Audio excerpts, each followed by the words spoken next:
Y estamos en el año 65, 66 más o menos.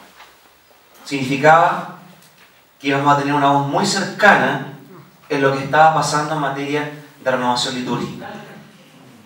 Y una de sus tareas fue justamente, una de las primeras tareas fue renovar la propia catedral de Talca. Trabajó en eso muy afanosamente. Trágicamente falleció, nos hemos criado con ese librito que él lo escribió. El Oremus. El Oremus. Él fue el autor del Oremus, que tiene ya, va como en la 40ª edición, creo. Bueno, él fue, ya él también, quizás muchos lo recuerdan también, cuando el Papa Juan Pablo II va a Puerto Montt y se pasea en el Cirujano Videla en el mar, en esa tarde maravillosa, en abril, con el sol, y se veía los barcos, ¿no es cierto? Bueno, el que estuvo a cargo de esa ceremonia fue Monseñor Eladio de Vicuña. Fue muy importante. Ellos tres fueron los tres obispos chilenos que estuvieron en forma directa en el Concilio Vaticano II.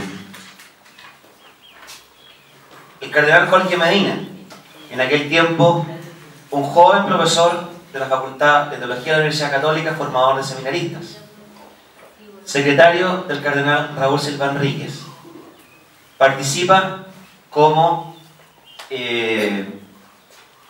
entre comillas, como ayudante, ¿no es cierto?, junto con Egidio Viganò.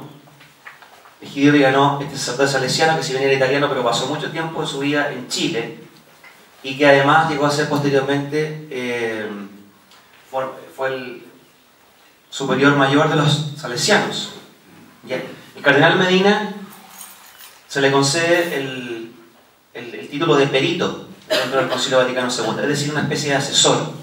Él colaboraba en algunas comisiones, iba como secretario del cardenal Raúl, y se quedan en Roma junto con el padre Egidio Viganò y son luego nombrados peritos. Entonces a él le tocó trabajar de una manera muy directa en lo que fue el tema, junto con el cardenal Raúl, en lo que fue la redacción incluso de varios documentos, colaborando, dando su opinión, ¿ya? Por eso siempre yo les he recomendado, el cardenal todavía está vivo, y muchas veces lo han invitado a las parroquias a compartir, y él va con mucho gusto, con mucha alegría. Tenía casi 90 años ya, más de 90 años. Pero creo que escuchar, de hecho, yo tuve la oportunidad de leer el artículo que él escribe, preguntarle lo que fue Vaticano II, uno realmente entiende lo que fue este concilio, de una voz directa, porque él estuvo. Claro. Incluso en el artículo él cuenta que en la inauguración del concilio del año 62 había un cardenal viejito, muy viejito, que tenía 10 años y que había sido monaguillo cuando se había clausurado el Concilio Vaticano I. O sea, imagínense la maravilla, las cosas que vio el cardenal Medina.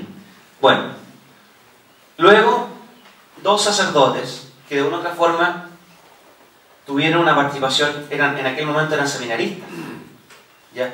Pero tuvieron un gran arraigo en lo que fue la formación litúrgica en Chile, a través de sus libros, siendo ellos formadores de seminaristas, y también en el caso, también siendo rectores de colegio.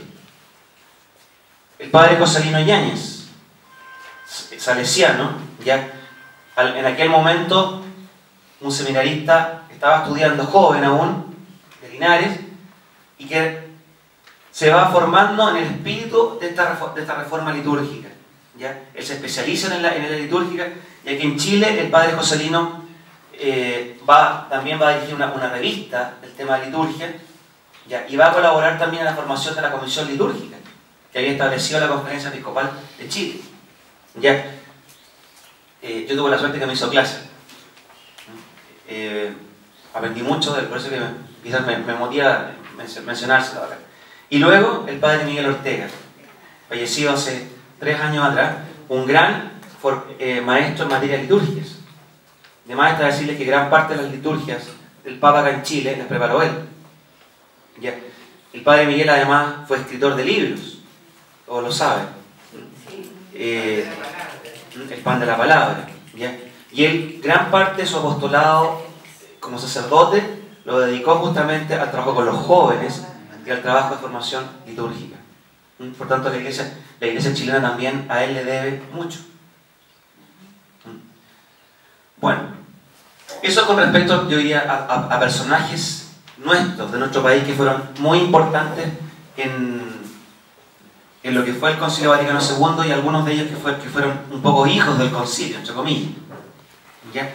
Bueno, ¿cómo se tradujo en Chile esta reforma litúrgica? ¿Qué pasó en Chile? ¿Ya? Lo primero, el primer gran desafío que tuvo la Iglesia chilena fue la traducción de los libros litúrgicos. ¿Ya? Que lo he colocado como punto número 1. ¿Qué pasaba? ¿En qué idioma, por ejemplo, estaban los libros litúrgicos? Principalmente el misal, por ejemplo. En latín. Entonces había un desafío importante de decir, oye, si queremos que esta reforma resulte, tenemos que traducir los libros litúrgicos. Perdón, una pregunta, pero si hay todo un continente que habla español, ¿no era Chile el responsable de traducir, digamos, era una entidad que tradujera? Qué buena pregunta la que hizo. Porque yo hubiera pensado lo mismo, pero sé que la Iglesia, en este afán de que la liturgia fuera más cercana a la gente y se localizara más en torno a la realidad de la gente, dejó en el fondo que las traducciones las hicieran las propias conferencias episcopales de cada país. Por tanto, esto significó que en el fondo la idea era que el lenguaje de la misa fuera cercano a la gente. ¿Ya? Y a finales de los años 60, en el fondo, se comienzan a traducir primero los breviarios, ¿ya? Y los rituales. Pero el gran desafío era traducir el misal. Porque todavía, a fines de los años 60, todavía las principales oraciones se seguían haciendo en latín. Si bien la misa se celebraba en la lengua local, en español, pero todavía las oraciones se hacían en latín. ¿Ya? Y comienza en el fondo la idea de traducir la plegaria eucarística.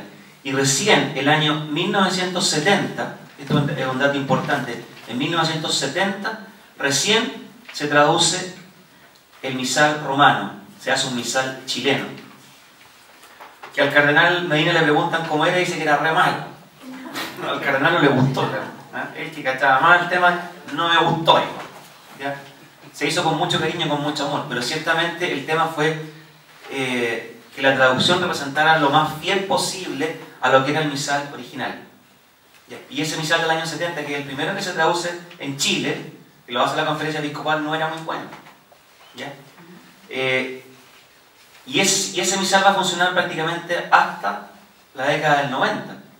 Recién, el año 1992, sale un nuevo misal.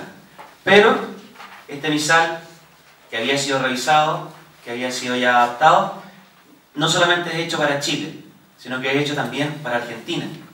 Nosotros nos unimos a los hermanos argentinos que tenemos un lenguaje relativamente común y hacemos un misal común. ¿Ya? Sí. Después se incorporará, tengo entendido, Uruguay y Bolivia. Claro, porque por ejemplo, nosotros ahora que estamos estudiando y que tuvimos liturgia con el padre Gallardo el semestre anterior, compramos misal y lo compramos en Argentina, por eso te iba a preguntar, ¿y ahora cómo es? Te iba a preguntar eso justamente. Porque, no, lo que quiere decir que compró el misal en Argentina. Claro, y traje extrañado de que claro, el chileno podría entender. Claro, yo compré los misales para nosotros y para varios de nuestros compañeros, compré los misales en Argentina y los traje y eran iguales, como el tema, ¿cuándo se unificó? A partir del año 90. Perfecto, ahí está la respuesta. Seguramente ustedes en la sacristía, busquen de hecho en la sacristía, después alguna vez toca entrar, fíjense en el año de edición del misal. Si ven que dice de los años 70, era el misal chileno. Si ven que dice el año 90, ya no era mucho el año 70, se lo aseguro, porque ya obviamente los misales del año 90 ya reemplazaron a los otros, pero el misal, yo recuerdo, porque estaba en el colegio alguna vez, curiosando que me metía ahí y me mandaban a preparar algunas misas, me tocó ver el misal, efectivamente, decía Conferencia Episcopal de Chile y estaba firmado por, me recuerdo el padre Manuel Sánchez, que era el obispo de, no sé, de Osorno, de Concepción, no me acuerdo exactamente, pero él o sea, era el misal chileno, que se había hecho en Chile, traducido en Chile. ¿Ya? Este es el año 92, es el que sale en conjunto ya con los hermanos argentinos, y el que usamos prácticamente hasta el día de hoy. era el rojo. El rojito, sí. Que hoy día se ha transformado en color burdeo porque se ha reformulado algunos nuevos, me parece que el nuevo es del año 2013 si no me equivoco.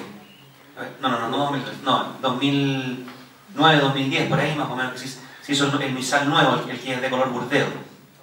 ¿Ya? Bueno, fíjense que también, sí.